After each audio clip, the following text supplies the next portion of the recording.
ให้กว่าระเบิดเด้ระบอบของเพิ่นน่ะฆ่าคนกว่าระเบิดถามว่าคนที่ตายย้อนน้ำมือของบักทองรุ่นและคณะพรรคพวกมันนะเขาบ่เจ็บใจบ่ถามมึงแน่บักทองรุ่นอันระเบิดแตกใส่หั่นนะมันบ่ได้หลายปานนั้นดอกพี่น้องแต่มันน่ะเว้าเพิ่มเอาเพื่อมันอยากขอเงินจากสภาชาติเพื่อมันอยากขอเงินจากนานาชาติเขาเบื่อแล้วเขาบ่ให้แล้วพี่น้องเขาบ่ให้แล้วเพราะว่าเขาให้มาตลอดระเบิดที่เขาทิ่มใส่ทางโฮจิมินห์นะเขาบ่ได้ทิ่มบางคนเว้าว่าประเทศลาวนี่ทิ่มระเบิดใส่เบิดประเทศเพิ่นเฮ็ดอันลูกระเบิดทิ่มใส่เบิดบ่แม่นได้พี่น้องเขาทิ่มระเบิดใส่แต่เส้นทางโฮจิมินห์เท่านั้นกับบางบ่อนที่มีแก้วกองพลแก้วอยู่เท่านั้นทงไอ้หินบ่ซ้ำเหนือบ่มีบางบ่อนที่เป็นถ้ำเป็นเหวน่ะเขาทิ่มใส่อันนั้นเขาบ่ได้ทิ่มใส่เบิดประเทศพี่น้องบ่แม่นไล่ใส่แต่ละคือว่าขมวนนี่เขาทิ่มใส่บ่อนใดเขาทิ่มใส่แต่มหาไซนั่นแหละเขาทิ่มใส่น่ะเส้นทางโฮจิมินห์นั่นแหละสวรรณเขตเนี่ยเขาทิ่มใส่บ่อนใดเขาทิ่มใส่แต่กายเสทมวกขึ้นไปพี่น้องเซปูนพุ่นเขาทิ่มระเบิดมันห่างไกลไปเท่าไหร่160กิโลเมตรห่างจากสวรรณเขตไป200กิโลเมตรเขาทิ่มระเบิดนะมันบ่ได้ใกล้จักดีนะพี่น้องชายแดนแก้วพุ่นนะแต่บักทองรุ่นหากินน้ำระเบิดมันเว้ามันบ่เป็นตาอายบ่พี่น้องมันว่าสันติภาพสแตกน้ำสาบานอยู่วัดองค์ตื้อแต่เข้ามาแล้วฆ่าคนเอาคนไปประหารตายในดงในป่าหาเรื่องใส่เขาหาเรื่องจับเรื่องกลุ่มมาไปขังเอาไปฆ่าแบบหน้าด้านตายย้อนน้ำมือของบักทองรุ่นนั่นกว่าระเบิดอีกพี่น้องถามว่าพี่น้องลาวนอกบ่เครียดบ่เครียดแน่นอนข้าพเจ้าว่าความเครียดนี่ซ้ำใดกินตับบักทองรุ่นได้เอาตับบักทองรุ่นมาปาดกินดิบนี่นะข้าพเจ้ากินได้ความเครียดได้นี่ได้ให้เปรียบเทียบรถกินตับบักทองรุ่นได้ขนาดนั้นผู้ละเครียดนี่นะมึงคิดแต่ว่ามึงมีหัวใจผู้เดียวมึงวะบักทองรุ่นบักซาดหมาบักสันดานสัตว์บักเดรัจฉานบักผีปอบกินตับเห็นบ่ล่ะมีหัวใจแต่มึงบ่บักทองรุ่นบักซาดหมาด่ามันไปเรื่อยๆพี่น้องให้มันตับหันควันเสียมันบ่เบิ่งบ่มือหูมือตาบ่มึงเฮ็ดกับคนน่ะว่าสันติภาพร่วมมือกันแล้วยุติสงครามแล้วเอาคนไปฆ่า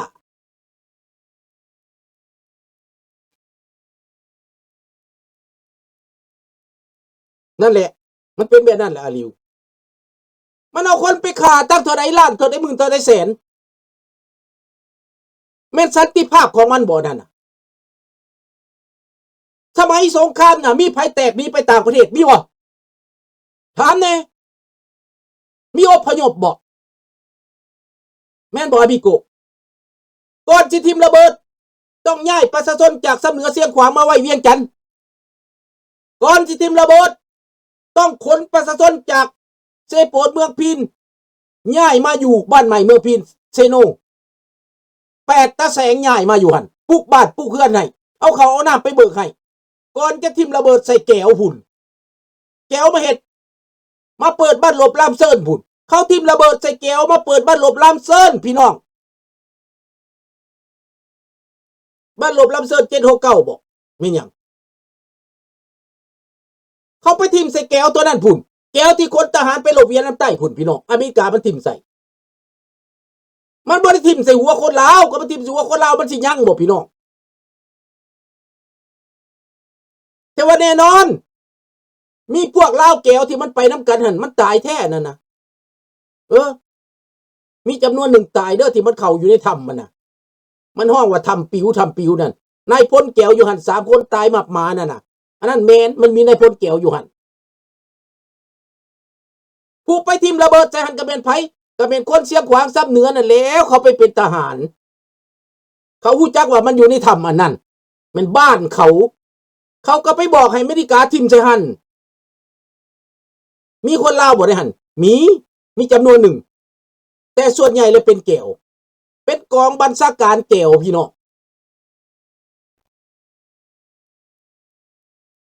นะ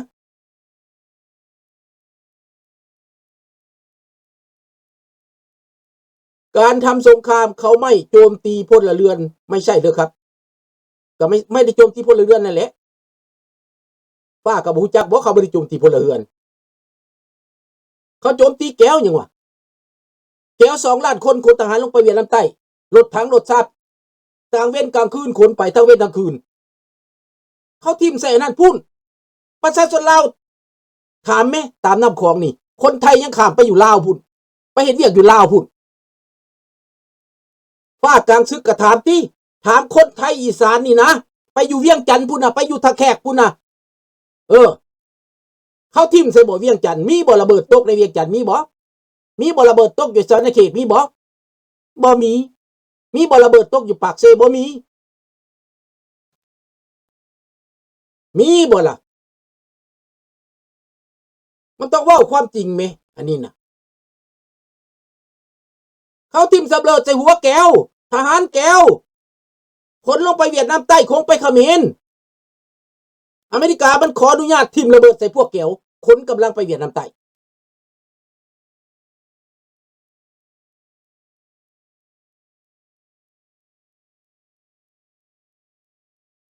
สมพอคนซ้ำเหนือหลายที่สุดลุงทงเพียงบ้านเฮาสิบ่ได้จังได้เขาย้ายมาจากซ้ำเหนือเขาอพยพประชาชนมาก่อนไดเขาทิ่มใบปลิวลงให้ยกย้ายมาเขาไปรับต้อนเอาไดย่างมาฮอดทงเทิงทางแล้วเขาก็เอารถไปรับเอา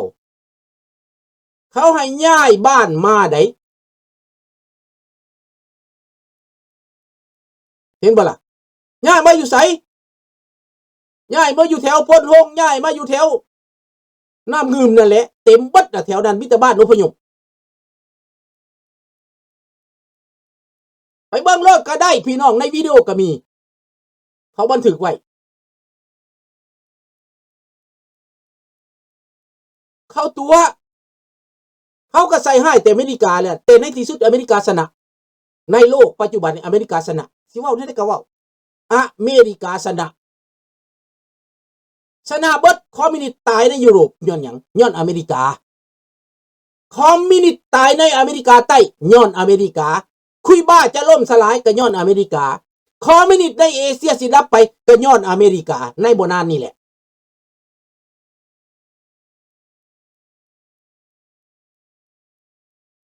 นี่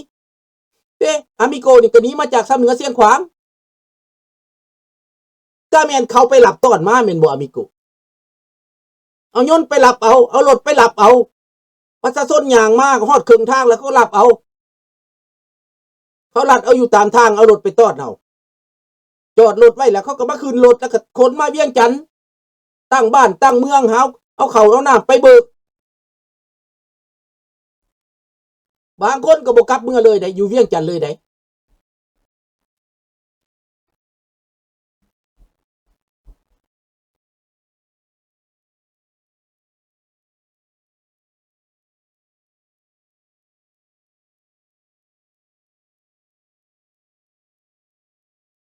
มันบ่มีไผกดขี่ดอกมีแต่เจ้าแล้วคิดเอาเองฟาดกลางซึกยอมรับได้บ่ได้กดขี่ภาษีบ่ได้เก็บสิกดขี่อีหยังมันบ่ได้มีไผกดขี่ไผนะสมัยตะกี้น่ะภาษีบ่ได้เก็บเปิดให้เสรีอยากเว้าหยังก็เว้ามันสิกดขี่จังได๋คู่มือนี่บ่กดขี่บ่ล่ะก็เปรียบเทียบกันตัวสิยอมรับอีหยังจะอยากไปเรียนหนังสือก็ไปจะอยากไปไสก็ไปอยากเป็นทหารก็เป็นบ่อยากเป็นก็บ่ได้เป็นสมัยแต่ก่อนเขาก็บ่ได้ไล่ฆ่าไล่จับเป็นนั่น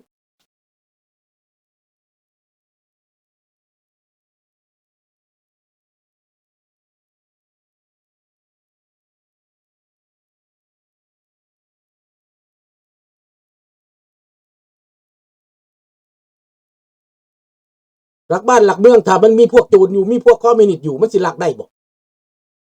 เฮาต้องเบิ่งคำว่าเป็นซ้ำประเทศไทยนี่บ่มีไผหนีดอกเสื้อนี่คนลาวบ่หนีดอกคือบางคนเพิ่นบ่มักว่าจังซั่นจังซี่น่ะ พวกข้าพเจ้านี่ทราบว่าซ้ำประเทศไทยนี่พวกข้าพเจ้าบ่หนีได้บ่หนีได้นั่นแหละให้ต้องเข้าใจพี่น้องเขาโฆษณาส่วนเสือเขาบิดเบือนความจริงพระสิให้หักจังไดภาคกลางศึกเขาใส่ความเขาหาเรื่องพวกคนเฮาที่โตนี้มานี่เขาว่าเป็นปฏิการเขาหาเรื่องว่าเป็นจักรพรรดิสิให้ยอมหับว่าเขาบ่ได้เป็นเฮาหนีย้อนว่ามันอดทนมันอยู่บ่ได้มันอึดอัดแล้วจอบทุกมื้อจอบทุกวันหาเรื่องใส่ทุกมื้อทุกวันด่าทุกมื้อทุกวันมันสิอยู่ได้บ่คนแต่ควายมันยังอยู่บ่ได้นะหมามันยังอยู่บ่ได้นะคู่มือนี่มันกดขี่ข่มเหงบ่คู่มือนี่นะเอาดินเอาดอนแต่ก่อนมันสิมีหยังแต่ก่อนนี่เจ้าอยากเฮ็ดให้เจ้าก็ไปเอาให้ผู้ใดอยากเฮ็ดนาก็ไปเฮ็ดนาผู้ใดบ่อยากอยู่ดินเพียงขึ้นไปอยู่เทิงภูคือมงนี่ตามใจชอบได้แต่ก่อนไหนขนาดคนอีสานคนไทยนี่นะบ่อยากอยู่เมืองไทยไปอยากอยู่เมืองลาวก็ไปหมายเอาดินได้กดขี่วะหรือว่ากดขี่มันมีแต่ประเทศลาวในเสรีภาพที่สุดนะประเทศลาวนั่นแหละเปิดกว้างนั่นน่ะถึงคนอีสานไปอยู่ลัก21หมายเอาดินเอาดอนแถวนั้นแม่นเบิดแหละคนไปแต่ภาคอีสานไปแต่อุดรขอนแก่นพี่น่ะ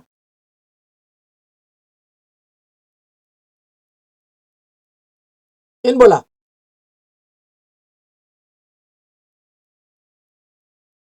ให้ต้องเข้าใจเด้ยังอยู่เวียงจันทน์หลายคนแม่นบ่ได้กลับในสมัยพระราชจักรลาวนักเรียนลีเซเวียงจันทน์ได้เงินบวกผู้หนึ่ง 2,000 กีบแม่นแล้วก็ได้เงินบวกไปต่างประเทศอีกเห็นบ่ล่ะผู้ใดเซ็งเก่งโรงเรียนก็มีกินนอนโรงเรียนอบรมครูก็กินนอนอยู่หั่นมื้อหนึ่ง3 คาบตอนเช้าก็มีปั้นเช้าตอนเที่ยงก็มีกินเที่ยงตอนแลงก็มีกินแลงนอนอยู่หั่นโรงเรียนอบรมครูมีบวกมีเงินเดือนแต่บ่ได้หลายอาจจะ 3,000 กีบที่บ่ได้เงินบวกได้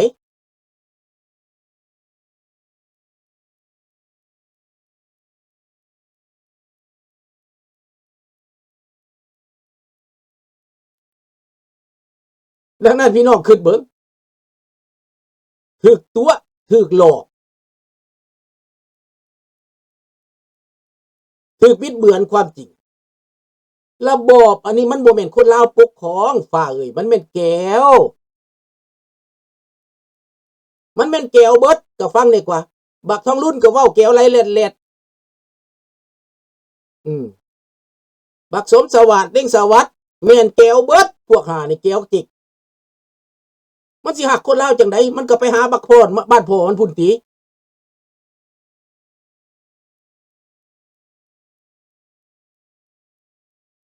นั่นแหละดังนั้นพี่น้องคนลาวก็ต้องเข้าใจลาวเว้าภาษาลาวกันนี่นะข้าพเจ้านี่ลางเทื่อก็คิดเบื่อเด้เบื่อคนลาวมันเว้ายากมันบ่แม่นประเทศเฮาผู้เดียวตัวคิดไปคิดมานี่นะไปหาลิ้นหาเที่ยวไปหาเดินเที่ยวสายเลยแล้วบ่สนใจเขาเว้าเพื่อพวกมันก็ยังบ่เข้าใจนะปล่อยหัวมันซะเป็นหยังวะคิดในใจนี่น่ะเกินมันโคตรให้มันรับชะตากรรมไปซะแต่ว่าช่วงนั้นลุงอยู่ไสช่วงนั้นลุงก็อยู่เวียงจันทน์นั่นแหละ1975ลุงก็บ่หนีธรรมดาลุงมีวีซ่าพาสปอร์ตไปฝรั่งเศสแล้วไปเรียนต่อแล้วแต่ลุงบ่หนีย้อนติดกับป้าเจ้านี้1973 74ได้ฮู้จักกับป้าเจ้านี้เลยบ่ไปเพราะเมียบ่ได้วีซ่าได้แต่ข่อยผู้เดียวฝรั่งมันก็เข้าใจโอ้เจ้าบ่ไปย้อนเจ้ามีแฟนเนาะมันก็ว่าซั่นแหละคันข้าพเจ้าไปฝรั่งเศสก็ได้เมียฝรั่งเศสแล้วบ่ได้มาแล้วเรียนจบแล้วอยู่พุ่นน่ะจบด็อกเตอร์แล้วป่านนี้น่ะ